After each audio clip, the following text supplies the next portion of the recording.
Hello, I'm Jim, and welcome to Rallying in America, the Recce podcast. This podcast is an exploration of a rich history, the stories and memories of those who made and make Rallying in America so great. Enjoy the show.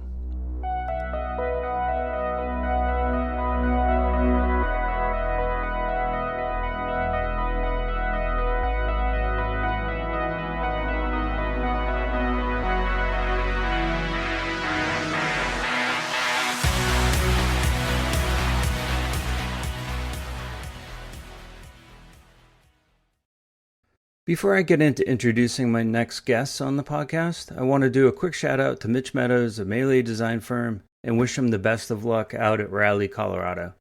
Mitch will be co-driving for Nicholas Tipman in the open two-wheel drive class. Go get it, Mitch. I've talked a lot about rallycross in the podcast over the last year and a half, and how it's a gateway into stage rally. Well, finally, I believe it now. My guests this week are RJ Ridgway and Ryan Symancek. We chat about the why and the how-to. I've included our discussion before we got started because I felt that it was good for you to hear, so I left the conversation unedited. Note that when I talk about Tim O'Neill and Climb to the Clouds, I mentioned Tim never being in a rear-wheel drive car. What I meant to say was rear-engined. I hope you enjoyed the conversation as much as I did. I also hope that you can get a chance to experience rallycross if you haven't already. Alrighty, so how do you guys want to do this? This is your podcast. How would you like to fire her up? Well, it was Ryan's idea. It was my idea. I mean, I just figured we should, you guys, you're both promoting, obviously, Jim, you're promoting more stage rally stuff and obviously the history. Yeah. Jordan, you're promoting kind of grassroots, start from nothing, build your way up, kind of like motorsport. Yep. And then obviously all three of us just joined forces and did an event. And I think it's cool to, it's cool to get us all three together, just kind of chat on how everything went, and then chat about how we found rally or how we got into rallycross, why we're getting into rallycross, and what are the advantages, and what especially like you both, Jordan and Jim, what do you guys think? Because it's both of your first years, Jim, you just got an invite and all of a sudden you got the wheel. Yeah. And Jordan, obviously this is a new thing for you. So talking about the community and because it's it's the same community basically, but it's even more grassroots. It's even more things. And then obviously me, I have experience. I could talk about that and cool. So I don't know. I just thought about if you put it into two parts, we could talk about the importance of grassroots rallycross and stuff like that, and how to get into it. And then the other side of it would be what was the weekend like? What did we do? What did we get into? What broke? Did we have fun? And I have some questions too. So, well, what we can do is just start doing some introductions and talk about your backgrounds and that. So, yeah. All right, let's get started. Welcome, RJ and Ryan. RJ, I know this is your first time on the podcast, and Ryan, it's probably been a year, right? Or I don't know when I did it.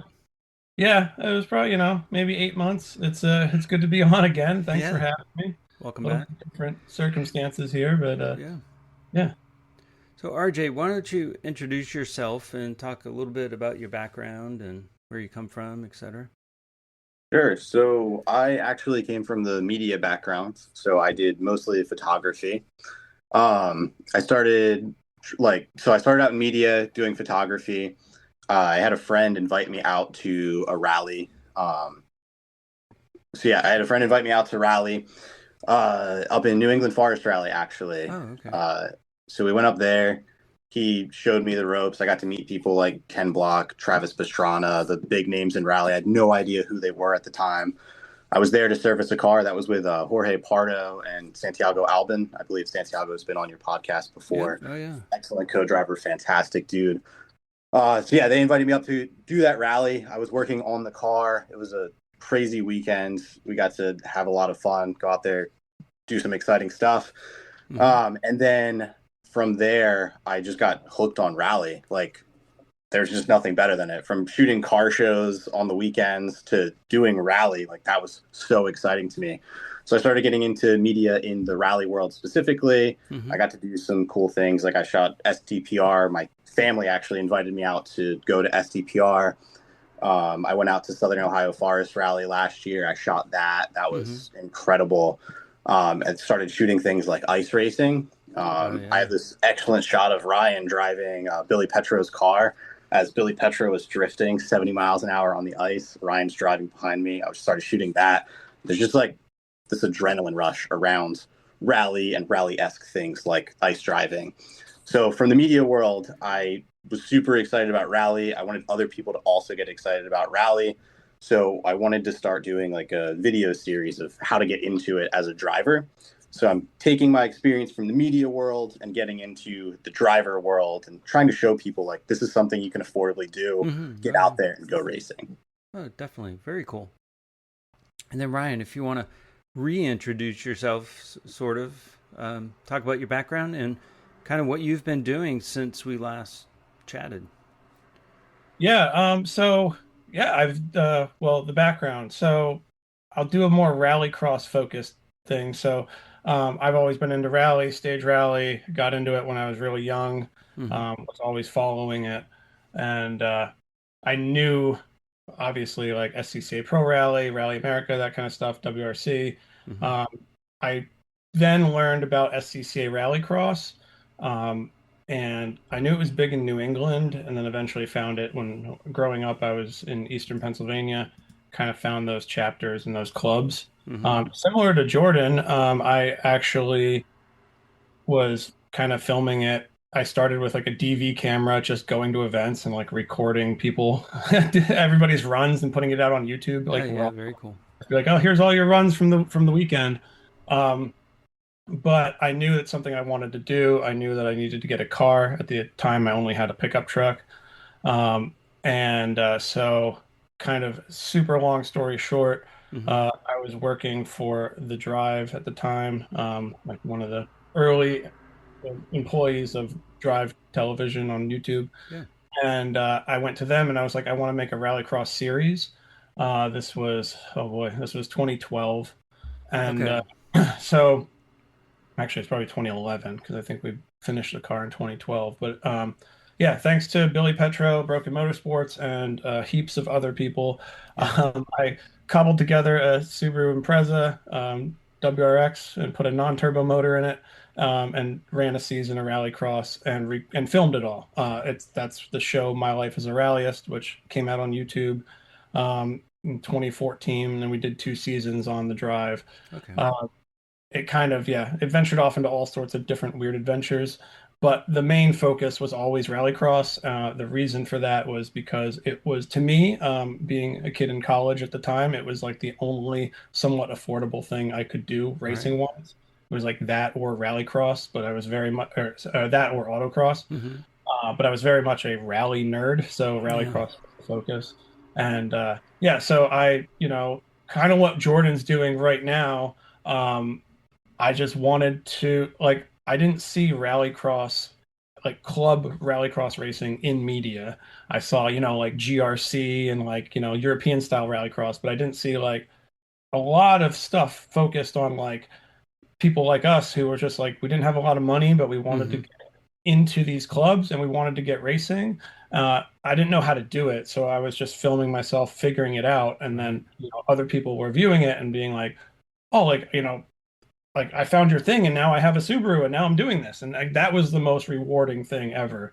Yeah. So I did that for a while. I had a Subaru Impreza, that bug eye that I had.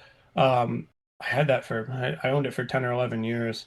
And then when I moved to Maine, um, all my friends up here are big Volkswagen people. Mm-hmm. I eventually sold the Impreza, and bought a handful of different Mark III, Mark II, Mark IV Volkswagens, Yeah. uh, so which have cycled through. But it's been a few years since I've done rallycross, like event after event. I think like the last 2, 3 years, I did maybe one a year, and I kept breaking. It was really unfortunate. I broke a transmission. I blew two heater cores. Um, and so this year, it's the most events I've done in maybe 5 years. I've done two events. Oh, awesome. I Fantastic. did one in, so I just finished a Mark II Golf that we did a kind of throwback Chris Duplessis livery on. Oh, Um, okay. Almost like kind of like a mix of like Kenneth Erickson, so like 87, like WRC Kenneth Erickson car mixed with Duplessis. Um, Chris's car in the Rally America series in the Hmm. early 2010s. So we kind of did a replica livery on that, and I just ran Okemo in Vermont. Uh, Broke in the event like 3 or 4 times and fixed it every single time. Oh, Ended up wow. finishing the event. My friend Danny Ziccarelli, who was a big part of that, him and I were wrenching on it like every run. So then, yeah, that happened. I have a ton of reprep to do, and then Jordan gave me the invite to come out with you guys and run the Mark V. And I was like, dude, I hope I don't break it. But That was my fear. I was afraid to break it, but I've had a lot of guests on, and almost all of them, the gateway into stage rally has been rallycross. So I'm so happy I finally had the opportunity, thanks to you, RJ, to do my first, even though I was second to last probably in times. I had so much fun, and I can't wait to get back out I mean, again. So, that's really the point, though, is just getting out there. I mean, like, if right. you look in my class, the first event I was last place. This event I was second to last place. But the point is really getting out there, getting behind the wheel, and having fun doing it. Right. And, it was a lot of fun because at first I was just wanting to, thinking that it was probably overthinking it, getting behind the wheel, and, soon that kind of just went away, overthinking it. And it's like, oh, I've got this. This is pretty easy. And it was fun because as I was doing some of my runs, um, Ryan from Vilco, Ryan Presbolkowski, I hear a knock on the window and he says, "Hey, can I ride with you?" And he hopped right in, and and we drove around and had a lot of fun. Excuse me. And so I said, "You have any tips for me afterwards?" He said, "Yeah, no need to go into third gear." Just get it in the second and just punch it, he said. I'm like, oh, okay. Because I you're think at just one going for point max going up the speed. hill, I had it in third. So, Mm. but Yeah. yeah, I didn't break it, so that was good. Yeah, I'm the only one that broke it, right? Yeah, you ended up missing a big section of the car, Just I lost a tire there at one point. We debeated, and right? then when I took the bumper off the next run. Yeah, tore the bumper off. And one thing that Ryan mentioned, and I said, I'm trying not to hit any cones, and he says, why? He said that's all the fun is hitting cones. He said you got to hit cones. So it was fun. And then his other driver and teammate Adam hopped in with me for a little bit, and I was a little worried because your clutch stuck to the floor, and I had to pry it back up with my foot, but still had a decent run, so it was fun. Yeah. So back to it not being expensive. RJ, can you talk about your build a little bit and your Rabbit? Sure. And So my Mark V Rabbit, I believe I bought it for about $2,500. okay, So with that, it came with a car that had a leaking transmission, which I knew when I bought it. It was also leaking coolant when I bought it. The guy told me, he was very honest with me. He was very transparent about everything going on with the car. And then he gave me this gigantic spares package. I have tie rod ends, hoses, oh wow, new accessory belts. There was a vacuum pump delete kit included in there. Like there's a whole bunch of just extra things that he yeah, included with the car, including a new exhaust. Um, So like it was a really good deal for what it was, especially around here. Rabbits, even like beat up ones, they're hard to find under like $3,000 to $5,000. Okay. Up north near Ryan, you can pick them up all day for like 2 grand. But so yeah, the car itself was $2,500. It came with integrated engineering manifold on it. It had the vacuum pump delete with it, but it wasn't installed yet. And then it had the secondary air deleted, which for rallycross doesn't really matter, but just how quickly it heats up the catalytic converter. Okay. From there, I had to replace a seal on there, which I think that was like $9. Took me like 3 days on the transmission. Went to the first event and it started leaking transmission fluid in the bell housing. Yeah. So ultimately, I ended up 6-speed swapping it. So that I took parts from the garage because I have a Mark V GTI as well. So I had a spare 6-speed sitting around. I had spare axles sitting around. I had a short shifter kit in the garage ready to go. It's a pretty straightforward install going from 5-speed to 6-speed. Pulled a bunch of stuff out of the garage. I think it was another like $2,000 ish worth of parts to get everything together if you would have went out and bought everything to do it. So the car itself, all in under 5 grand for the car. And I mean, you guys saw what we did to it. We were beating on it all day and it really gave us no issues. And really the only safety equipment you need is a current helmet. I mean, and even that, when you go to the event, most of the time they have loaners. Even the event that we were just at, if you didn't have a helmet, you just had like your daily, you could walk up, say, hey, can I get a helmet? And they'll give you a loaner. So you don't even really need that. Well, I was talking to a gentleman there, and he said there's a guy that runs there in Harrisburg sometimes with a rental. He figures out what rental car he needs, and he'll buy wheels and tires for it, put the wheels and tires on it, and then return the car, swap it out and return the car. Incredible. I don't know if I could do that, but I mean, you're paying for the full insurance, obviously, on the vehicle. That was definitely a thing back in the day. I remember people doing that, like, don't reveal their names and don't, like they'll probably get banned. But like that, I remember like Central New York, earlier Pennsylvania clubs, like somebody would show up with like a stock Nissan Sentra or something like that with like the Hertz like barcode on it. And you're like, oh, what's up with that thing? I haven't seen that in a while, but yeah, definitely don't disclose the identities of the people if they are pulling that one off, Right. When I was looking for a car, that was one of the recommendations. They were like, don't buy a car, just go rent a car, and then send a picture of somebody racing a rented Cadillac. And they won their region whenever they were doing that.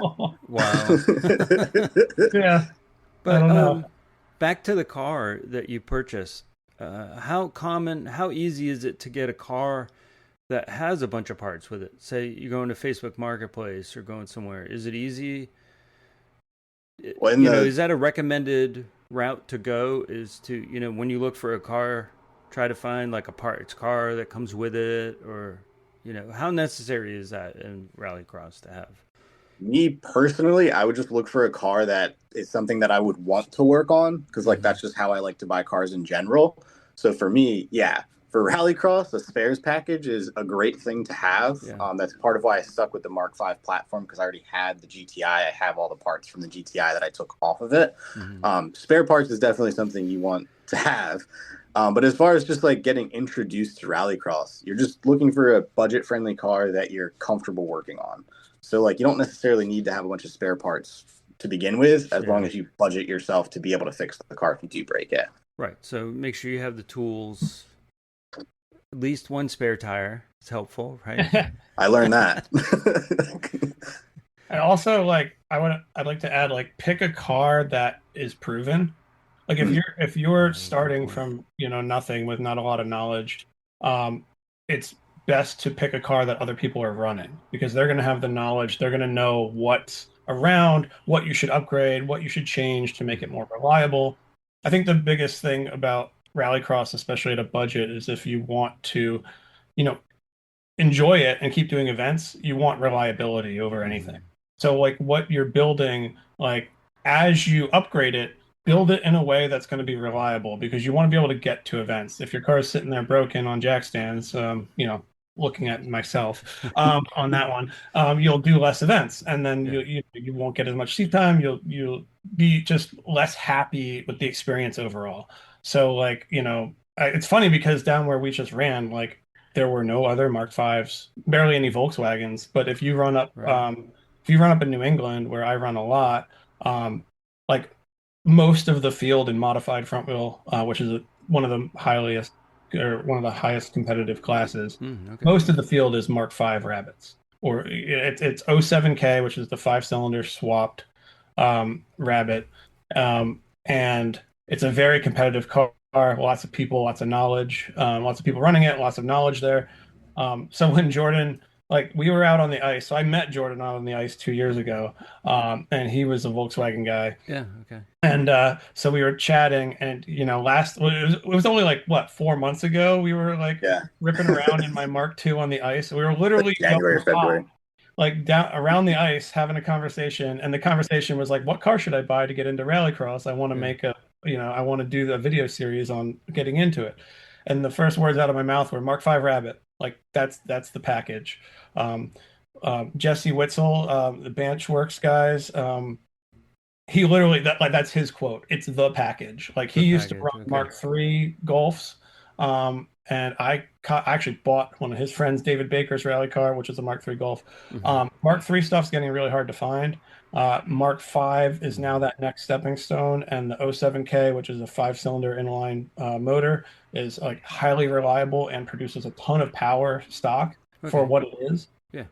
So it's just a great platform, but obviously to other like you know, non-turboed or just turboed Subarus like GC, GD chassis Subarus are super popular. They're pretty robust. And then weirdly down in the Harrisburg region, it was just a ton of like Mazda Awesome. proteges. Like I was like, where did these come from? But it's like, you've got 3 or 4 guys with proteges in modified front. Yeah. And they obviously, I haven't talked to them specifically about this, but they're obviously working together, like figuring out what to put in. Like, do you put this diff in? Do you do that? Like, Yeah. what do you change to make the car competitive? And I think that's like, if you're going to show up at a rallycross and be like, I brought an IROC Z, and it's like, all right, well, good luck, but like,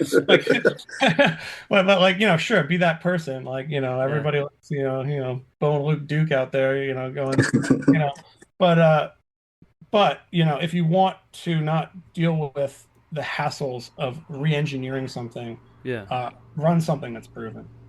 Okay. So in those lines, why non-turbo? Why are you recommending not having a turbo? Just because it I, I adds I'm that not much I'm complexity? not yeah I'm not recommending it, especially nowadays, because like Okay. if you're running a newer car, like everything's almost turbo. It's like Yeah. even if you're like running a Fiesta, you're getting like a little tiny turbo with that. Like, I'm not recommending it. I'm just, if get rid of all the mechanical, like lessen things that could go wrong. So if Okay. you have a non-turbo car, you have an inline motor and a non-turbo, you're running a 2009 Toyota Corolla, Yeah. you're never going to break, but like, so like, make it Okay. simple just to start. When I ran a non-turbo Impreza, the Broken Motorsports car that we built, Yeah. that was Billy Petro's old WRX shell. The Okay. only reason, there was 2 reasons that I put a non-turbo motor in that car. Yeah. The first reason was because it was a shell, so it had no motor. If there was a 2-liter turbo Subaru motor in there, I would have ran that. Okay. Got it. There was no motor. The second reason was because at that time, Rally America ran what was called an open light class. I don't know what the ARA equivalent is now, but Okay. it was basically designed for 2.5-liter non-turbo Subarus. Like that was kind of a class Oh, designed okay. for the most competitive car. So I put that motor, which was a EJ 253, I think. That was just a very solid platform, was the reason I did that. Yeah. But I Makes think sense. like, yeah, I mean, I run non-turbo Volkswagens, just because I really like. It's the same thing Jordan said. I know how to work on them now. I really like Okay. the motors. I really think they're pretty reliable for what they are, and they drive like straight up go-karts, which Okay. is my favorite part about it is. But if you want to I know people that throw a supercharger on those cars, people that put turbos in them, like have Mm-hmm. at it. You're just adding complexity. So like, if you're starting, if you're thinking about people that are just starting, like, Yeah. don't add too much complexity to start because you're just giving yourself a headache. Okay. I mean, previous to my Mark V Rabbit, my other cars I drive are all turboed Volkswagens, and the failure point on them is the turbo.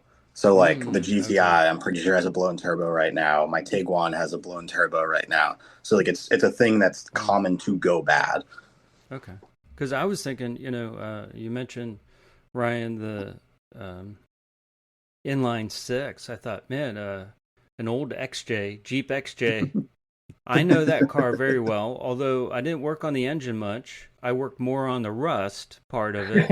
But I'm wondering if that would be like a good vehicle. Well, I have something to say about this because so what I was talking, the 07K is an inline 5, which is really cool because it's like a little Audi. Like that Volkswagen Mark V is an inline 5, which is basically a similar design to the 5-cylinder Audis of the 80s, right? So that's like what's really cool. Inline, it's just, probably more reliable in general. Yeah. But with your 4-liter Cherokee idea, right? So I learned after meeting you in person for the first time that you're from Lebanon, Pennsylvania. Yeah. I used to run a tough truck event, or I didn't run it, but I used to race in it in the Lebanon County Fair or whatever. It was a tough truck. Yeah.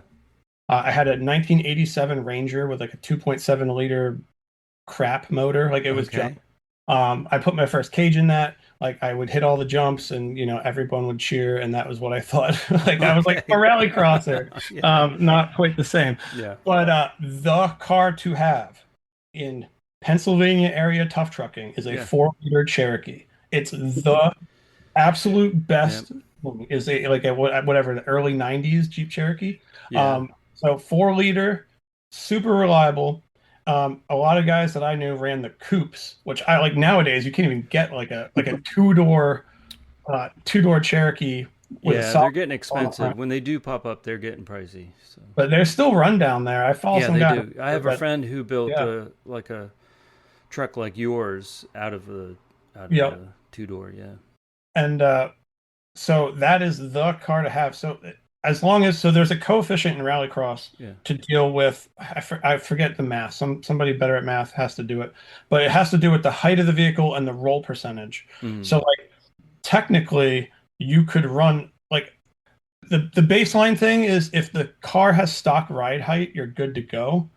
But I believe there's also some kind of roll percentage. So if like you showed up with like there's a rollover rating. Yeah, like if you showed up with like a Toyota Tundra or whatever nowadays, maybe they'll be like that's over the percentage of rollover rate. Like you can't run that car. Like a Suzuki Sidekick or something. Yeah, if you ran a Samurai, you're definitely like it's stock ride height, and you're like, I don't know, dude. Matt Gould's Vivio falls right on that line. It's a curve, and because of the wheelbase versus the height, he's like literally right on that curve. Oh, is he? Get perspective on that, and that's a small car.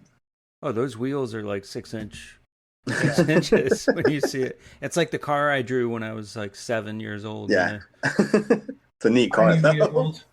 Tiny wheels, little boxy car, like short track width. Like that's but back to the Cherokee though, like a Cherokee would be like if Jim wanted to get creative, you could probably lower a 4-liter Cherokee a little bit. Probably. And be like and then take all the weight out of it and be like mod all, which modified all-wheel drive, would be a sick rallycross rig. And the best part of it is after each run, I would lose so much rust that it would just keep getting lighter and lighter. You get lighter and lighter. Yeah. I redid the entire floor in mine, and then finally sold it to my son and his buddy to just go off-roading in it. And, nice. The rust repair was crazy. But that engine, I don't know, there's something about that engine was just like almost perfect. It's very easy to work on, and I think the only thing I ever had to do to it was put a new starter in it. So reliable, reliability, and a decent amount of power. And that back to the 07K, like that's why it's great engine. It's a decent. It's like what? It's 145. I don't know what it is horsepower wise, but like don't need much. And this is the same thing I recommended to Jordan too. Like I don't know if this is the right recommendation for everyone getting started. I told him to sign up for Mod Front right away. He's like, should I run stock? Should I run prepared? Should I run mod? And at least in New England, I felt like it was a little bit different in this region we ran in Harrisburg, but Yeah. in New England, mod front is by far the most competitive. So I just like having the extra competition, and then nobody's questioning you like, oh, what kind of clutch do you have in that thing? Like what, like like there's no questions. You're just out there running. There's less stress about like what did you do? Did you fit into the rules properly? So I think that's just an easy way to start because then you can just you could stay in mod front the whole season, and then you could just make small upgrades. Like oh, like I'll get tires or I'll get Yeah. this, and then you don't have to worry about someone throwing the rule book at you. Um, but if you do want to be competitive within your class, going back to the car you want to buy, you do want to buy something very close to stock because you don't want to buy something heavily modded because then you're looking at the rule book, seeing what was changed and with it, and if it fits within the rules. Yeah. So the best thing for this works for autocross as well. Like some of the most competitive autocross cars are bare bones stock cars. Like this is the best thing that came out of the factory with a little bit of fire. So it's the same thing for rallycross. Like if you want to be competitive in stock front and you showed up with a modified car, you're bumped to modified already. So like you're kind of de-engineering something. So if you do want to run the smaller, I shouldn't say smaller classes, but the more factory focused classes, both stock front and prepared, you do want to buy something that has not been molested, like nothing has been changed yet. A less a more modded, once you change something, you're Changes your class. you're probably going mod front. So you can either there, and move forward from there. I think for stock, you can do safety stuff. Like you could put a cage in there. If you put a seat in there, but you have to keep all your interior. So even putting a cage in, you have to keep as much of the interior as possible while putting a cage in. Not that you really need a cage for rallycross, but there's a bunch of like weird, quirky rules like that. So like, yeah, if you want to start off in stock and you want to be competitive in stock, get a stock car. Prepared front, you can do like tires, maybe brakes. Like it's very limited on what you can do. And then mod front, you can pretty much do whatever you want. Okay. Yeah. Now, one thing, do you recommend? You had mentioned, I think you put a skid plate in the bottom. Absolutely. And seeing how deep the ruts got on that course, it's probably a pretty good idea to have some kind of skid plate, at least underneath the engine and under your rear, if you have rear diff or whatever, right? So something to protect it. On my car in particular, the weak point is actually the radiator because it hangs over the front of the car. So when you come up over a rut, or because of the way that they cut the courses, sometimes you cut over the ruts, coming down and smack the radiator. Jesse Witzel, the guy we were talking about earlier that actually recommended the Mark V platform, I talked to him pretty extensively about building out a system underneath of the radiator. Yeah. For right now, I just don't have the budget for that. So I got the ECS Tuning Street Shield. That's what we were using this past weekend. Okay. So the first event, broke the radiator, broke the core support. This event, put the skid plate on there, and that skid plate, it held up really well. I don't really think there was even any like big gouges out of it or anything. Okay. That was just 3/16 aluminum. So it's like not even really a heavy duty skid plate in the grand scheme of things. But yeah, you want to protect radiator. Your oil pan's a big one, your trans oil pan, and then if you have a diff on there, you want to protect that as well. Right. Okay. Excellent. Yeah. Very nice. Yeah, I'm just, starting to, every time now I look at Facebook Marketplace, I'm like, every time I see a car, I'm like, oh, I wonder if that would rally across well or not, So I'm glad I got you thinking about it. Helpful. Might be a little while, maybe next year before I, do something. But I got to get my son involved too. So yeah, you guys have the perfect car. Well, he doesn't. Yeah. So my son has a 2011 Police Interceptor. It still has the roll bar in it and the divider, shackle points, and it's got the bull bar and everything. And he's had a few offs this winter because, rear-wheel drive, and that thing has an insane amount of power delivered to the back. It has that aluminum drive shaft in it, and it can take an impact, like rear impact of like 70 miles per hour or something crazy, that frame. Yeah, you So literally have like the perfect that's the perfect platform. Jim, we had no clue what you were going to show up in. He shows up in a Sunbury issued Crown Vic police interceptor, like with bars on the windows. yeah, And right. like if anybody, like what is it, the Freedom 500, Cletus McFarland? Yeah, Anybody, right. Yeah, there's like those the cars Crown Vic are. is like the most proven. Like I bet you if there was like a survey done. It's like how Mazda is always like the most raced car in the world is a Mazda, and Oh it yeah. probably is like the Miata. Well, it's Like because of the Miata. Yeah. the most hooned car in the world is a police interceptor Crown Vic. Like it totally is. And like yeah, that has the limited slip in it already. Like and that probably fits into stock because it was a stock car. So like you have a limited slip Yeah. on decent power rear wheel drive. It'll be a boat to get around the cones, but Yeah, it would be tough. How would it do? We talked about this too. How would it do ice on the ice? amazing. Yeah, You It'd be a brilliant think? Really? car. perfect Okay. car. Like you would need DOT studs, but like that's all you would need. It would be perfect. And like because I believe they do come factory with a limited slip, and like at that point you have the differential. You don't need suspension for the ice. You want the car to be fairly soft. Mm-hmm. Like all you would need is tire. Oh wow. Okay. And so it's like people go out on the ice all the time. Like I was just watching on Instagram Chris Forsberg, Formula Drift guy, he has like a new protege. I forget what the kid's name is, but he's running Pro Spec. Okay. And he did like a little intro video on Instagram. And basically, long story short, it was like he's like, I'm a freestyle snowboarder. I bought a Crown Vic. I went out and hooned around with my friends for a couple years in the winter with all of our Crown Vics, and now I'm in a Formula D Pro Spec car. like, Oh, and, that's cool. all they were stock Crown Vics. Like All that's a right, I'm great gonna have to work on it. I'm gonna have to try buy and push him a little bit. buy Nokian Hakkapelitas, Okay. studded Hakkapelitas, brand new. You want them to be fresh because you want Yeah. them to be soft. Yeah. And come up to Maine this winter, and you'll have a blast. And yeah, that would be a perfect car for that. We'll be right back.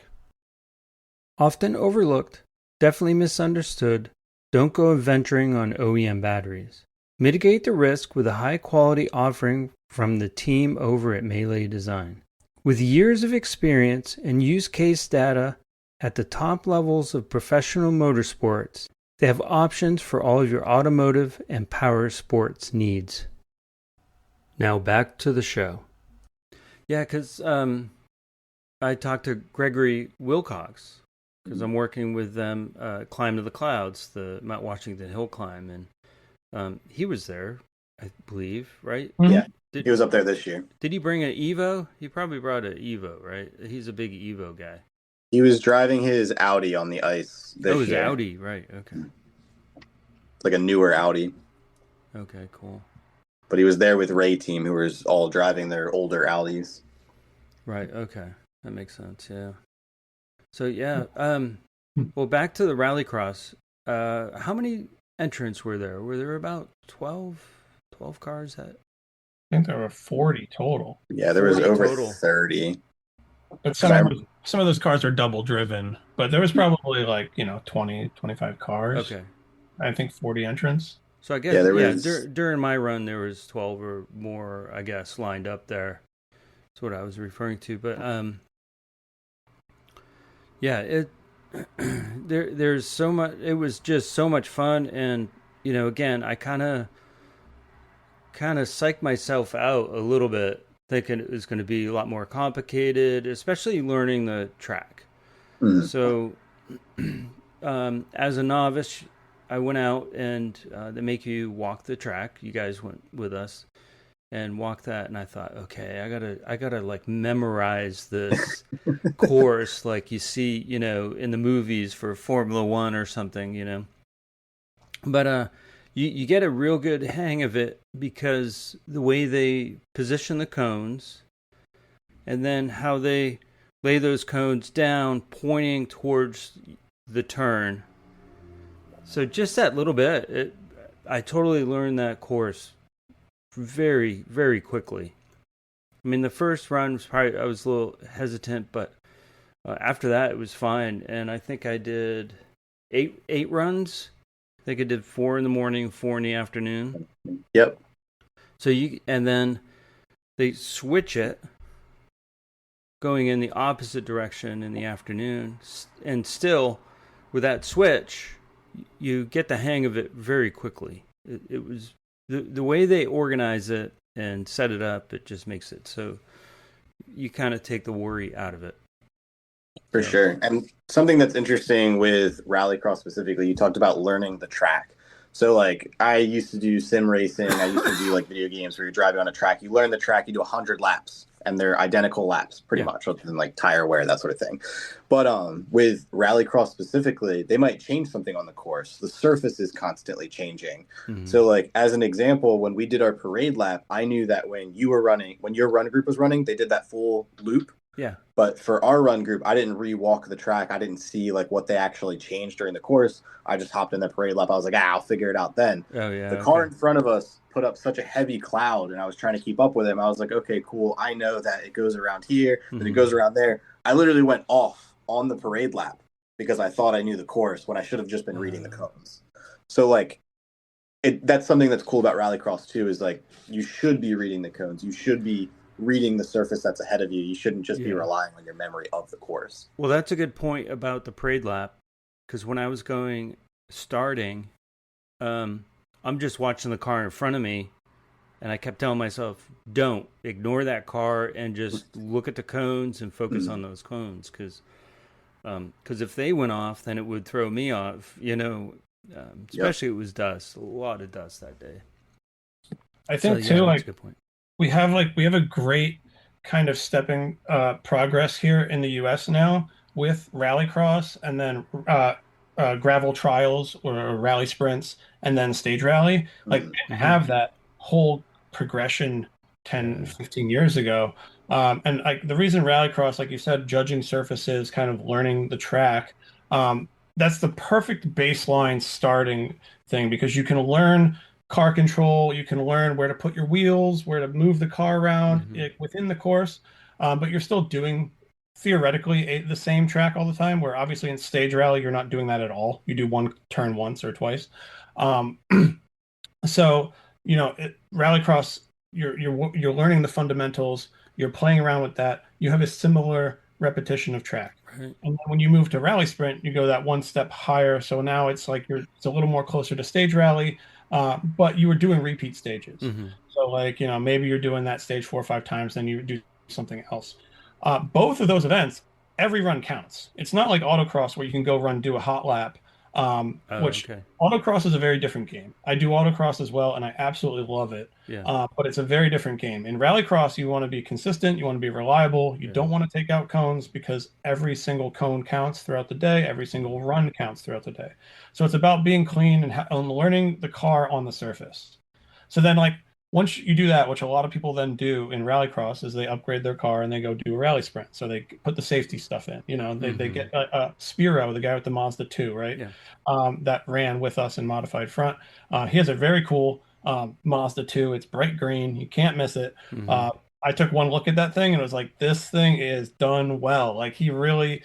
But you could see that he probably, I don't know his background, but I'm sure he started with like a stock Mazda 2 and kept upgrading and upgrading and upgrading, and now he's going to go compete in STPR. Yeah, he started in stock front in that car several years ago. Perfect. Okay. He's like the perfect poster child for how to do that and move, periodically up to a point where you feel comfortable enough and you haven't blown your budget to get to a stage rally car. Like, you've started small and you got better and you saved a little bit, upgraded the next thing, saved a little bit, upgraded the next thing. And like, sure, you have to travel a little bit. Like in New England, we lost New England Forest Rally, which absolutely sucks. But like, we have tons of gravel trials at Team O'Neill. Like, there's, I don't know how many, there's 6 events a year. I mean, they're the best roads. They're the best roads in North America. And so it's like, you can start doing SCCA, you can move to that, and then if you want to travel for a big, regional or national state rally, you can. But there's a lot being offered now in 2026. If you really wanted to do an event every other weekend, you probably almost could. between rallycross trials and stage. So what's the difference between rallycross and the gravel trials? The gravel trial is, I mean, the gravel trial is basically a stage rally. Okay. So the ones that are up in, I'm in Maine here, and our region in New England, Team O'Neill Rally School in New Hampshire hosts. It's under the Sports Car Club of New Hampshire. Mm-hmm. It's called a. It used to be called a rally sprint, and there Okay. was legal things when they changed out of SCCA. They could no longer call it rally sprint, so now it's Got called it. a trial. But it's basically they're 2 to 3 mile stages Mm-hmm. within the school, and you'll do. I did them a bunch of years ago. I co-drove a bunch of them. I haven't done one in a while, so I don't exactly know how they do it now. Mm-hmm. But before it was like you would do like you'd line up and then you would do the configuration, the stage configuration like 2 or 3 times. Oh, And then you okay. have like a little break, they'd reconfigure it, and then you do 2 or 3 more, and then you'd have a little break, they reconfigure it like a service almost, but Oh, there's no okay. services. And then you reconfigure that, then you do 2 or 3 more. So say you got like 9 stages during the day, and you did a couple repeats and then you Mm-hmm. reconfigured, did a couple repeats. So it was good for the learning process because you were doing stage speed, like they're full stages. I Okay. think they're even better than some of the national rallies because there's just more turns. Like instead of going Okay. 110 the whole time, going, flat 300, right six, left Yeah. six, 300, you're doing like a left three, right four, 50 tightens into two, like up the hill. Like Right. there's a lot more undulation corners and stuff um, at Team O'Neill. They're just brilliantly manufactured roads. Anybody, I'm not being paid to say this. They are the nicest roads in North Oh, America. nice. But yeah, so it's just it's a great stepping stone because you can repeat the stage. You do the stage once, you're feeling, you got the jitters, you Mm-hmm. got the butterflies, and then you Yeah. do it again, you feel a little bit better. You Okay. get that confidence, and then they switch it up on you, and then you're like, okay, well, I got that confidence, and now I got to use that. So you're getting a little bit more spoon fed because you're getting Yeah. stage after stage. But then once you do a couple of those, you're getting into a full on stage rally like a New England Forest or an STPR.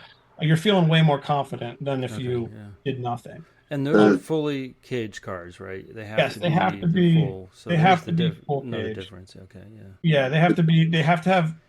I don't think you need fire suppression, but other than that, you need like all the safety that a normal stage car would have. Okay. I should also rally ready driving school in Texas. Texas Dave has been putting on rally sprints at his That's compound as right. well. Yeah. Um, He has like um, 4 a year, I think, or something yeah, like that. Good yeah, number but of them. both Team O'Neill and Rally Ray. I don't know what Dirtfish is doing as far as that. I don't know, but both of them are they're sanctioned events. They're with the school, but also separate from the school themselves. Um, and they're people that are doing it, they're running their full stage car. Yeah. Yeah. Okay. So, in Harrisburg, we saw Ryan and Adam from Vilco, and they were running, and of course they have two full-blown stage cars, and they competed in Ohio this weekend. Is it? It hey, seems like it's a Ryan won in Ohio. he did. Him and Yeah, really? Betsy Wow. won their class. Yeah, they came in Yep. first. And it was neat to see because Ryan and James, the two brothers there, were kind of side by side. You could see their times, and they were just like right next to each other Mhm. over the weekend. It was good to see. But as far as a rally driver, it's a good seat time for doing rallycross, and filling in those gaps between rallies and just getting behind the wheel and just like I said, seat time. So it seems pretty important. Yeah, I mean, I think why not? Like some people like kind of like poo poo once they do stage rally after a while, Yeah, they're like, oh, rally cross, that's not the same thing. And it's like, no, it's not. It's a slightly different game. Like Yeah. yeah. it's still motorsport. Like to me, I always said, like I don't know if you guys remember Stefan Verdier. He was actually a World Cup French ski racer, Okay. um, turned global rallycross slash X Games driver. He had a Oh, okay, cool. fully prepped, 600 wheel horsepower Subaru Impreza, like gutted for European style rallycross. Yeah. And that man still took that car to club rallycross events. Really? And I thought that was the coolest thing because like, cause I always like, I'm never gonna, I'll probably never drive an R5, or a Right, Rally yeah. 2 car. But if I owned a Rally 2 car, I would absolutely show up in Harrisburg because why, like, it probably wouldn't work very well, but like, why not? Like, I don't, that's the part I don't understand. Like, if I have the time and the money and somebody's either like Jordan giving me a car or I have a Yeah. car ready to go, like, why wouldn't I do the event? Like, even if I moved up the ranks, like, seat time is Mhm. seat time, Yeah, people are right. people, the clubs are awesome. Like, Harrisburg was, those people were great, and it was just super fun. Like, I don't understand, looking down upon something Yeah. when you can just have the seat time and you can Yeah. go out and enjoy the people that are there. So like, yeah, it's not stage rally, but it's a different form of rally. It's you're learning something every time. You're meeting new people, Yeah. and I had a blast. Yeah. Like, yeah, and I'm doing it. I'm doing it as much as I can. Oh yeah, it was a lot of fun. The other rally driver that was there was Kevin McGowan with his BMW. So, and his full, you know, rally car, stage rally car.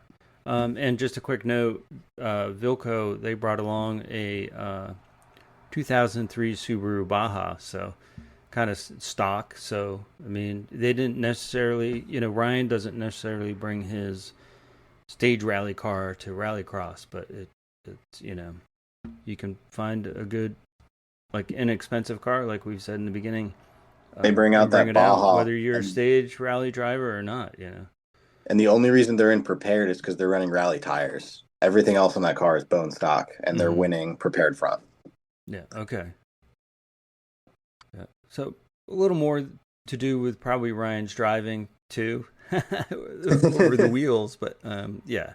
So there are all kinds of cars there, but yeah, it was so much fun. I can't wait to get back out.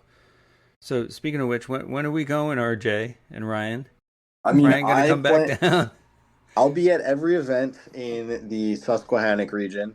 So I plan Okay, on running my car every event this season. If I have an open seat, you're welcome to come take cool. And I got to get my son it. out. So he's still a little unsure with the manual, but we'll get there. So he'll be fine. It's a perfect car to learn how to drive manual. But I think we need to get up to Maine and do one with Ryan for sure. I would love to do that. Just That'd got to be a budget it lot. out. Yeah, I Well, think yeah, it's always that case, yeah, with the travel. But I think 508 is my goal. There's this venue in Massachusetts called 508. It's right off I-90. It's like a dirt bike slash side by side slash rallycross venue. yeah, Um, that I think is going to be my probably next prep. I'll prep my Mark II for that. okay. What Uh, town is that in? it's outside of Worcester. Like, or I guess yeah, it's kind of outside of Worcester. Yeah, Like, I grew up in Worcester County, so yeah, northern Worcester County. 290. It's right where 290 and 90 meets. Oh, It's that's got to like, be Leominster, close to Leominster then. yeah, I don't have all the mass names. I Yeah, know Worcester ain't Worcester, so I'm yeah, doing it's pretty good Worcester. there. But but yeah, Jordan, you should also like we should talk a little bit more about like what you're doing, right? Because like yeah, you invited us to drive your Mark Right. V, but there's way more to that story, right? So go So for what I'm doing is there. I just saw a gap in the long form space about like getting into rally on a budget. Like Yeah. the closest thing is like Gravel Co. So wanted to do something different than photography because photography only goes so far nowadays. But with video specifically, telling the story of like what does it genuinely take to get into rally, and the cheapest way to do that, in my opinion, is through Rallycross. So I'm doing this video series on YouTube. You can look up RJR Studios Media, and you'll find me on YouTube, Instagram, TikTok, Facebook. You can find what I'm doing. But yeah, just a video series about how to get into Rallycross, what it actually costs to do it. So I'm doing a full financial breakdown of what it costs for me to do a full season of Rallycross, the trials, the tribulations, what broke on the car, what I had to fix, all that sort of thing. And then I'm just inviting guests out for various reasons. So like Ryan, I invited you out, one, because we were friends, we were having a good time out on the ice, but you also had that experience of my life as a rallyist. You've literally done what I'm doing just 10 years ago, something like that. Yeah, at least. Jim was out representing SDPR because we have the partnership with SDPR. I'm not sure when this is going to air, but the partnership we have is one of the volunteers from SDPR is going to basically get raffled to get to come drive my car, and then we'll video it. It'll hopefully be somebody that's never raced rallycross before, so you can tell that fun story. But just like different guests are going to come out to tell different stories and different perspectives. Billy Petro is one of those people. That's the experienced race car driver. Yeah. Who's going to come race my car, and he's going to see. So he's going to be towards the end of the season. So that's going to be like to compare me driving throughout the season. How do I compare to this experienced driver that's just getting into my car for the first time? And just telling the story that way, in addition to just financially, how much does it cost to go racing? Right, and it's nice because you're learning and you're sharing that knowledge as you learn. You know, is a great way to break it down and learn what to do and what not to do. So yeah, I think it'd be important, to show what not to do as well. There's a lot of learning from that too. And like what to upgrade to, like obviously Jordan is very focused on a bare bones car, like a very, very budget car. But I think as we learned, especially in this past event, like the weakest point of the car we just drove was the tires, right? Like those were like Walmart edition Kelly all season. Like they were hard and had no tread, and we were in mod front. So it's like, there's little things you could talk about during the series, like what would you change? What would you change first, or what would you upgrade first, and how does that declass you into something else, or can you stay in the same class? Like, I think like we're already in mod front. I think we could do whatever we want. I think the best upgrade is for that car in particular is a better tire, and like you wouldn't have to do much more. And then like a better tire, some weight reduction, maybe suspension change. And we didn't have a diff. We don't have a diff on that car, right? A lot of diff on there. Yeah. So like the two best upgrades, tires and diff, like especially in front wheel drive. So and that skid plate for that car. Oh well, yeah. We already had that. If we didn't have the skid plate, we'd be screwed. But like and for him to highlight that kind of like a rolling list of what did you do, because people don't know, and I think a lot of people also like. They want, like, in their head, they don't know that they could just go to the event and people are open arms willing to help them and tell them what to do. So I think a lot of people, or they just don't want to. That's like a social, an awkward social interaction they don't want to start. Mm-hmm. They want to come more prepped than that. So like, give them the list, give them like, here's what I would do if I was getting into club rallycross. I'd put a skid plate in the car. I'd maybe upgrade the tire, even a snow tire, like put a snow tire on it, has a little more grip. A couple of things that you could show in the video series. The things that I wish I did better when I did my life as a rallyist, because I was young and I didn't structure the storyline as well as I probably would have now. I just kind of like let things happen and recorded it all. But there's things like looking back, and this is what Jordan and I talked about when we were ripping around on the ice, trying to like, brainstorm, like what are you going to do? How are you going to talk about the story? And one of the things I was like, dude, put the list and put the price tag on that item and like keep it in like a rolling thing in your video series. So people know, like, I spent $2,500 on the car. I spent $200 mocking up this skid plate. I spent $700 on a brand new set of tires, or I found these cheap tires on Facebook Marketplace, or I had to replace what Jim broke. Yeah. Jim didn't break tear-offs, Yet. Not yet.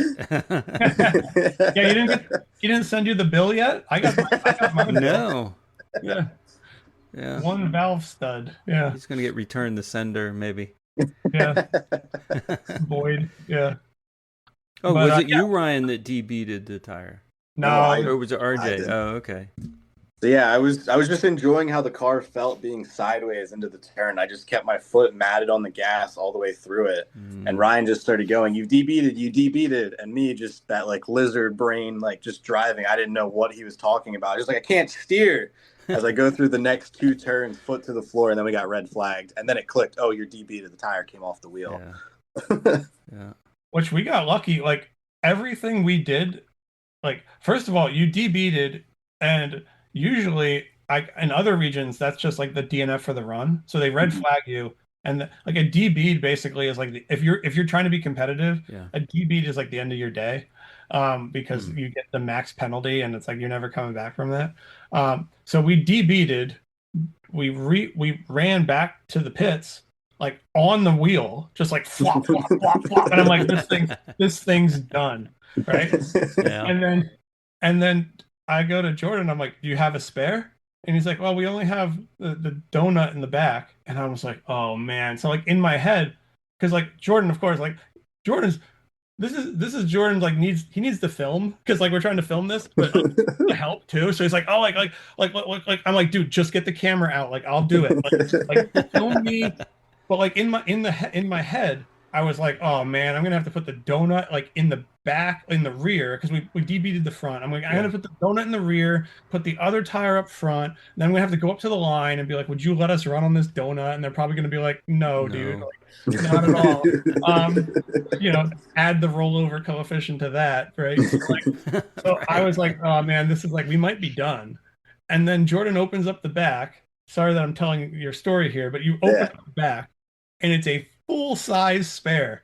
And we're both like, I'm like, check the tire, like check the tire size. Is it the same? And you're like, it's the same tire. And I'm like, well, same tire, same wheel, everything. Wow. That was awesome. So we got you back. We got it back together, and then we even fixed the tire that I mean the parking where the pit area is in Harrisburg there is it's just a straight up parking lot, like a hard asphalt parking lot, and we were like at the end of it. So like by the time we had wrapped this tire around the wheel a bunch, I'm like, this thing's done. We went during lunch, got a new valve stem, got a Milwaukee pump, and put a new valve stem in it, rebeaded it in the parking lot, and it still holds air. So yeah. Fantastic. Like 40 psi, yeah. 50 psi. We put a lot of air in that tire. Put a lot of air. Yeah. We weren't beaten again. Well, that's another thing, air pressure. So how much do you have to change air pressure in the tires for your whatever your terrain is, so to speak, or what the course is? So because it was really dusty, powdery, hard, for rallycross in particular, if you're running DOT tires, you want to run relatively high pressure. Okay. My tires, I was running 40, but moving forward, I'm going to start running 45 psi on those tires. Okay, which is really high. Yeah, because the sidewall's a big limiting factor there, right? So it's like if you're running like an economy tire, like our beautiful Kellys that we were running, like the sidewalls, there's not a lot of material there. Yeah. Pretty flexy. You're putting a lot of especially like when Jordan did DB'd, we were pretty much full wheel lock to the left on throttle, and we were going downhill around a hairpin. So like all of the things added up to like this is where you would that's how you would DB'd that, on throttle in a front wheel drive car, full lock.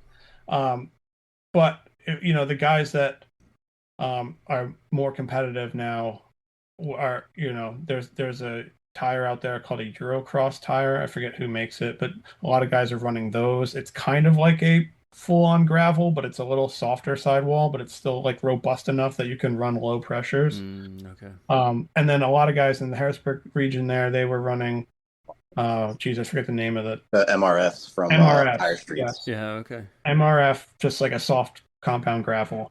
So you have that sidewall, you can run low pressure. You've got the knobbies on the tire. You want to run them pretty low, like if you actually want the grip. But we were on basically our Kellys were the equivalent of like a Power Wheels like plastic tire off of like a Barbie Jeep, super hard, super hard, not a lot of tread, but that meant we could go more sideways. So we were sideways and smiling. Well, we were having the most fun. Yeah, my son actually on his Crown Vic on his Interceptor, he puts the actual police tires on it the same with that really heavy, thick sidewall and that on it. So yeah, it's funny you mention that with the tires, but As long as he's not planning to pit maneuver anybody. that's right. Does he have a spike strip in the trunk? You know, No, the sticker's still there. The striker or whatever it is still in the trunk. But yeah, and that cool trunk car. is massive. So for him to take that to a race, he could fit full, full set of tires, a jack. I mean, he could fit everything in there, and he could probably sleep in the back in the trunk too. It's that, Yeah, you that put like roomy. a full-on Snap-on Epic in there. Yeah, Probably. That's sick. Build out your whole pit area in the trunk. Yeah. All right, you guys have anything you want to say in closing?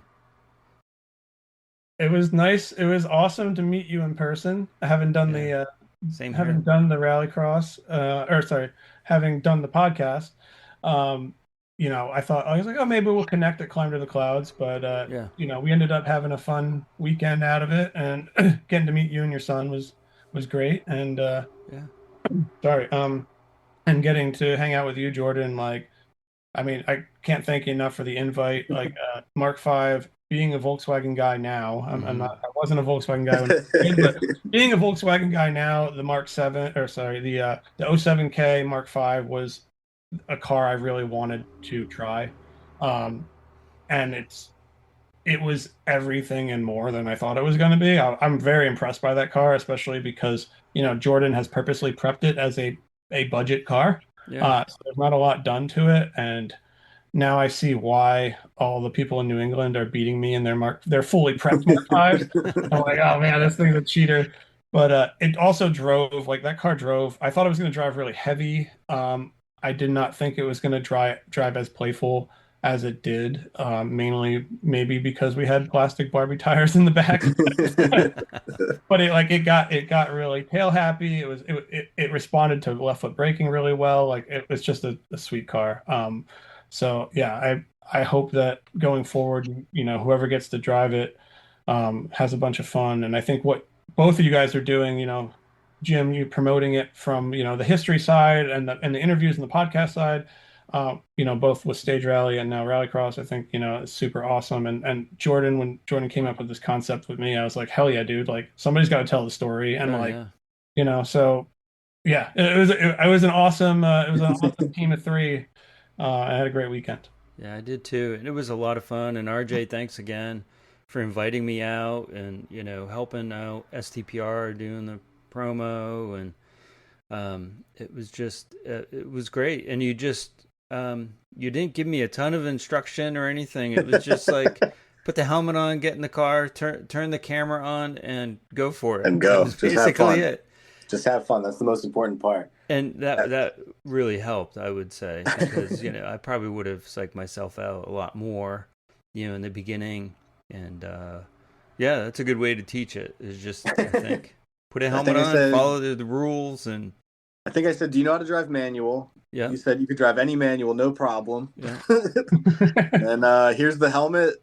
This is where you need to be at this time, and then turn the camera on. Yeah. That's really all there is to it, and then just have fun. If you hit some cones, hit some cones. If you run a perfect day, run a perfect day. Yeah, first of all, thank you to both of you. Like you guys, Ryan, you gave me a lot of insight from your history of doing media, that sort of thing. My life as a rallyist, just talking to you back and forth about that. Like that's really insightful, and I really appreciate that. And thank you for coming all the way from Maine. That's crazy. And Jim, like, thank you for everything you're doing with the podcast, telling the history. Telling the history from the lens of the people that experienced it with the podcast. Like, it's honorable what you're doing to record that and getting to hear those stories, especially later down the line. Like, that's awesome what you're doing. I really appreciate that. Now, what's your rally story? Yeah. He's That's the building beginning of it right there. Yeah. And don't forget that Ryan got a kick-ass canoe on his trip too. Oh yeah, we didn't even say anything about that. I showed up to the pits with a 17-foot Kevlar race boat on my, and somebody took a picture of it too. They got a lot of comments on Facebook, but actually, it's funny enough. I paddled it for the first time today, and it's fast and awesome. I got out on it this morning, did 6 miles.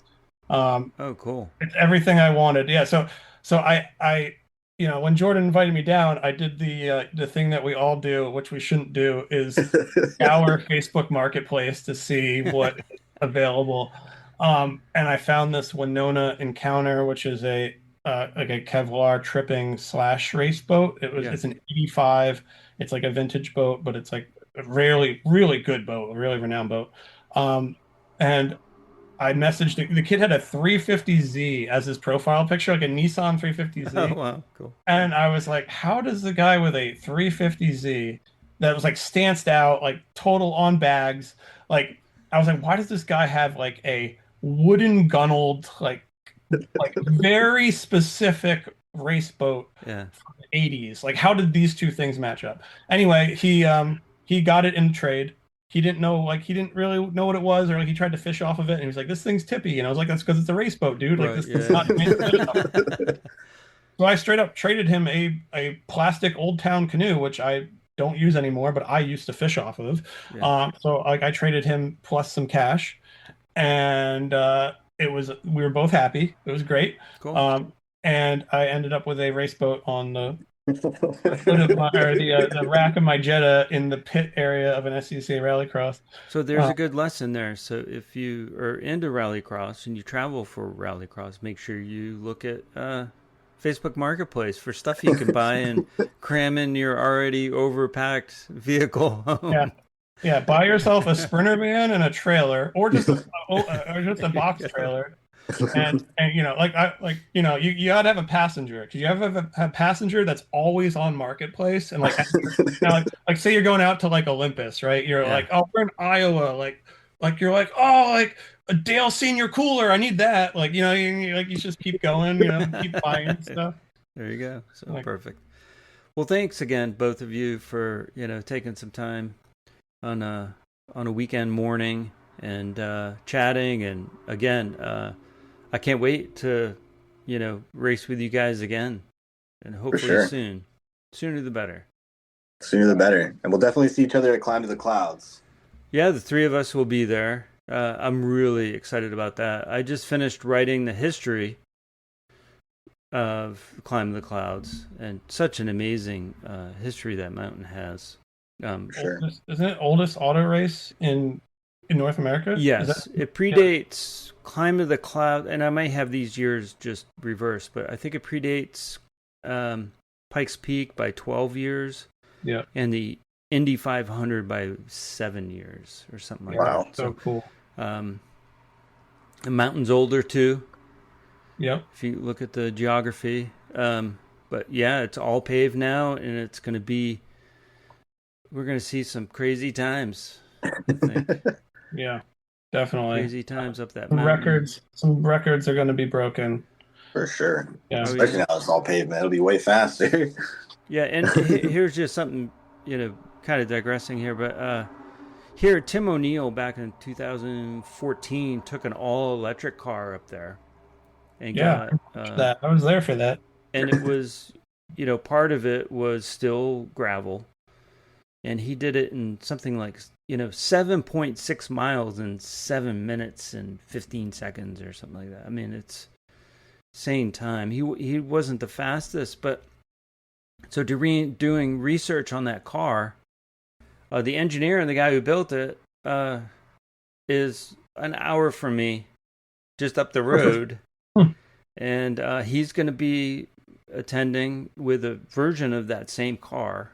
And he's hoping to do, he's shooting for a solid 7 minutes. So, and he invited you to drive it, right, Jim? You're the guy? No, not at all. But the funny thing is, Tim O'Neill, he was saying that Tim O'Neill had never driven that style of a car, never driven a car that was, I think, rear-wheel drive, and a car, or raced one, and one that was like a center cockpit, a center steering.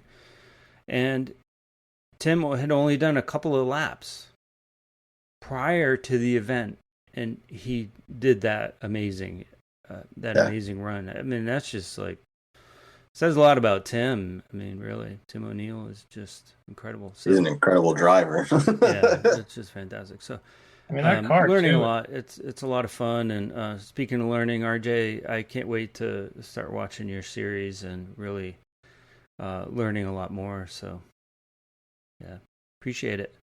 Well, thanks again to you both, and enjoy the rest of your weekend.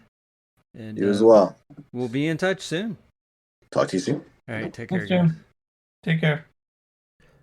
If you'd like to be on the podcast, you can email me, jim@jimboothdesigns.com, or message me through Facebook at Rallying in America, the Recce Podcast, or Instagram, rallying_in_America. Special thanks to Brady Instruments, pro-grade, handmade, professional fuel hydrometers. Visit bradyinstruments.com for all of your fuel testing needs. Thanks to Toontank and the artist Nuclear Wave for the podcast theme music.